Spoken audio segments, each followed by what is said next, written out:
The moment has finally arrived. After days upon days and hours upon hours, it is finally time to do the very first game review of the year. And it is going to be an absolute classic. People cannot know that I'm slow, so I'm just gonna speed up the footage and hopefully they will all think that I'm super fast. But actually, I'm just regular fast. So the game opens up with a cold open. Ha ha! Tricked ya! It opens up with the title screen with people walking in the background. Are they players or extras? That is a mystery that will never be explained, sadly. So after choosing the course, the player and everything else, the game can finally begin. Now I have played some golf games in my days. A lot of them. That being the only one I played goes for simulation. A realistic depiction of the sport. But since this is the game for everyone, all of that is gone in exchange for a more arcadey feel. Does it work? Yeah, I would say so. But that depends on how you want to play it, as there are two options for gameplay, traditional or advanced. The first mentioned is as it says. Look at the bar down below to determine length and push the X button when the meter matches up with the benchmark and shoot. Advanced is the same as traditional, like the playstyle, but the fact that it's completely different. In this style, you see the cursor within a circle, which is seen here on the screen. Hit the button while in the middle when it's green. It took me a while to understand what it actually meant when trying this for the very first time. Aside from it taking a more arcade approach to the gameplay, so does the look of the characters. It has a colorful cast of them. You're starting out with two characters, a boy and a girl, but you unlock more as it goes along. Despite being cartoony, they still have realistic animation. It works as intended, as they can be really expressive, and being expressive is the one thing you want to come back to while playing a cartoony game.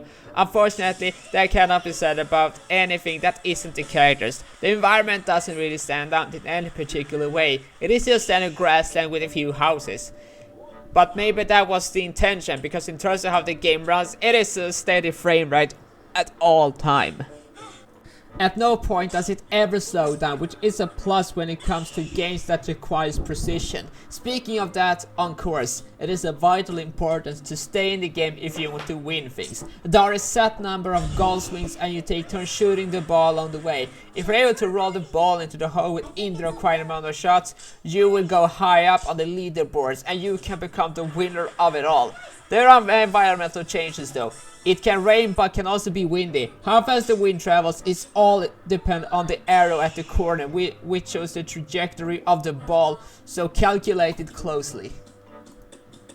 The single player campaign is where the magic happens. This is where you will play against those who will oppose you, which will bring you closer to become a champion. Each cup is divided into different difficulties. The higher up, the tougher the opponents are. Sadly, you cannot see them during gameplay. You have to imagine what they look like.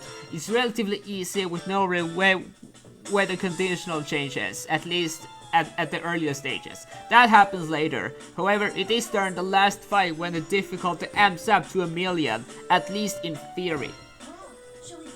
On the last stage in every cup, a boss battle will occur against a very powerful opponent. The first one is none other than Sophie, feared by everyone in the clubhouse, being taken down everyone and even some more. And I beat her easily. Despite being a boss fight, she's easy to beat. And even though it's 9 rounds, if you're able to beat your opponent at least 3 times and there's a free victory difference in between you and the other, you are declared the winner without even finishing the entire set. But hey, at least she's kind enough to actually stand by and watch me swing. She has voice acting and a caddy. It actually feels like a true opponent instead of a blank slate to beat.